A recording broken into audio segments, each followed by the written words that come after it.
What is a temple? Let's understand this. Generally, when we utter the word temple, immediately people are thinking of a which religion? Now, if temple belongs to you or me or to a particular group, you cannot call it a temple. Temple is an invitation to the divine. If we can set up a space and the necessary tools where divine is more manifest, not that it is not there everywhere, it's just that more experienceable. There's sound waves everywhere, but you cannot hear it. You need a cell phone to catch the transmission, otherwise you can't catch it. So we can say a temple is a larger cell phone. You can't talk, just to listen, one-way cell phone, is it okay? I always set up the temple in such a way that you can't yap.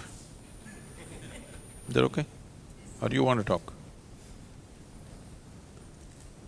If you want to listen to a dimension beyond, if you want to be receptive to that possibility, we can create a space like that. We can create a device or a tool like that.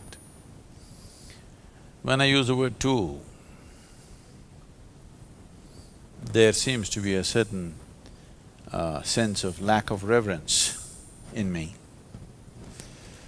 But I particularly use the word tool. When I refer to the Dhyana Linga as a tool, people feel offended. Sadhguru, don't say that. In our experience, it's everything.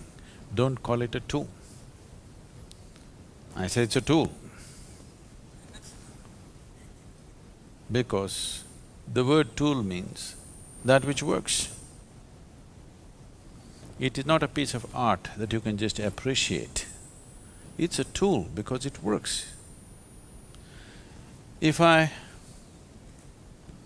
just one screw in the door, if I ask you to unscrew it with your hands, can you do it?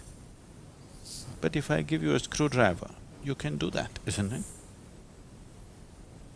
Similarly, to open the doors for the beyond, there is a tool. With your own hands, if you try to unscrew that simple screw in the door, all your 10 nails will go, but still it'll not come. Yes? You can try with your teeth. You know, people do. When they have no tools, they'll try their hands, if it doesn't work, don't you do?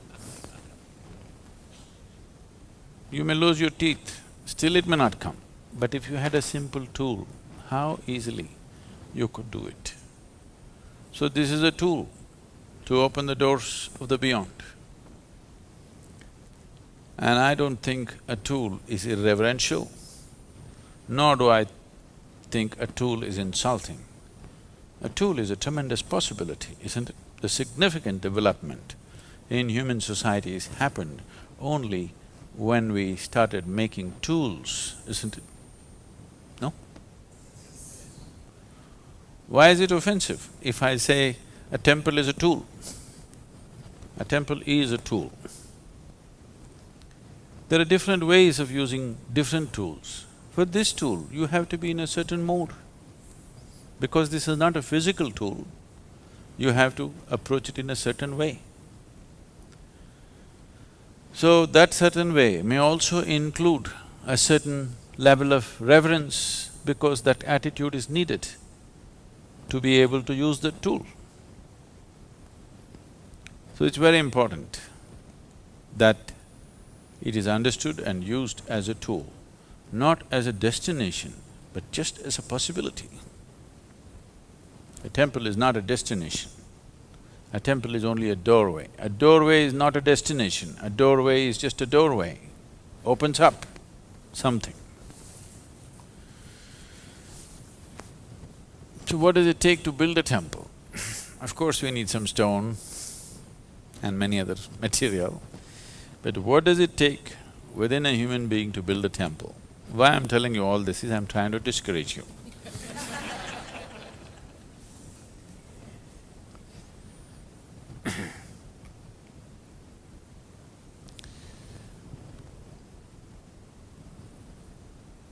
temple will not happen unless at least a band of people, at least a handful of people, hold it above their own life, not as a part of their life, not as a side thing that they do in their life. Temple building is not a hobby or a profession. You have to see it as something beyond your life, more important than your life. You must understand, at least in the East, in India, temples were built so elaborately, some of the temples took 3 to 4 generations to complete. For example, the Kailash temple in Ajanta, Ellora, in the Ajanta area in Maharashtra, there are many in Tamil Nadu. This temple was carved out of the rock. They did not build it. A huge mountain of a rock, they carved the temple into it. 3 floors, all carved out. They must have removed hundreds of tons of stone, probably thousands of tons of stone, because all the empty space that you see in the temple has been carved out. And they made 3 stories, elaborate, decorations, and there are at least about 600 statues, all carved out. If you make one mistake, you have to rebuild the whole temple. Yes, because it's not built, it's not something you can take it off and put something. It is carved into the rock. It took 135 years, at least 4 generations of people working to the same plan. Three to 4 generations of people working to the same plan for 135 years to complete the temple. And nowhere their names are written. Such phenomenal work. Many of them must have started working at 14, 15 years of age and they would have died there, okay, doing the work. But nobody's name is written. Architect's name is not written. The kings who sponsored the temple, their names are not written. That's a temple, understand? It's not a place for us to leave a footprint of who we are. The very beautiful story. There was an old man. There was a man. Men get old. Slowly. He had 2 sons. Father and 2 sons worked hard, built a big farm, they became prosperous. Then for the old man, time to die came. When he was going away, he told his 2 sons, whatever comes out of this land, both of you should share equally, and you must always keep it up. At no point there should be any dispute between the 2 of you. They agreed in front of their father and they kept to it. I'm saying, not dividing the land. Dividing the land has come only in the last 4 to 5 generations in India, maybe 3 to 4 generations. Before that, there was no such thing as, this is my land, this is your land. Only the produce was divided, never the land.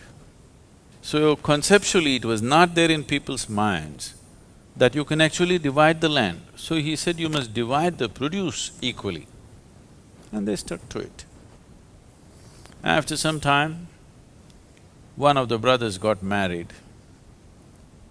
1, 2, 3, 4, 5. 5 children he had. The other one never got married.